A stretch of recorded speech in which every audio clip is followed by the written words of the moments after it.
நம்முடைய கழக தொண்டர்கள் கழக உடன்பிறப்புகள் தான் இன்னைக்கு களத்துல இருந்து எஸ்ஐஆர் மூலமாகவும் அவங்களுடைய வாக்குறுதியை தமிழ்நாட்டு மக்களுடைய வாக்குறுதியும் கடைசியில திமுக தான் இன்னைக்கு காப்பாற்றிட்டு இருக்காங்க.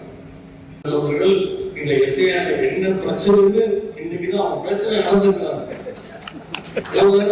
கிட்டத்தட்ட 1 மாசம் தூங்கியிருக்காங்க. ஆனா எடப்பாடி பழனிசாமி அவர்கள் இன்னைக்கு எஸ்ஐஆர் ஆதரிக்கிறார்.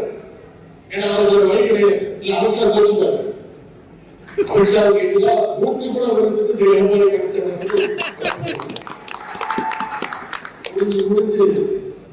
முடிஞ்சு அடிப்படையோட முருகனுக்கு முடிச்சு போனதுதான் மிச்சம். அது மட்டும்தான் எங்களுக்கு வந்து மிச்சம் இருக்கு.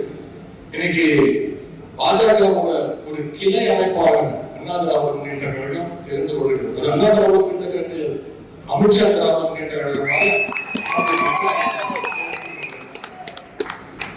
எங்க அதிமுக நம்ம கட்சி நினைக்கிறோம். அது ஒரு கிளை, அது ஒரு பிரான்ச், அதோட ஹெட் ஆபீஸ் டெல்லியில் இருக்கக்கூடிய அமித்ஷாவுடைய வீடு. அதிமுக என்ன பிரச்சனை வந்தாலும் இன்னைக்கு விழுப்புரம் இந்த மாவட்டத்துல செஞ்சி தொகுதியில ஏதாவது ஒரு பிரச்சனை வந்துச்சுன்னா இருக்கக்கூடிய ஒன்றிய செயலாளர் போய் பார்ப்போம்.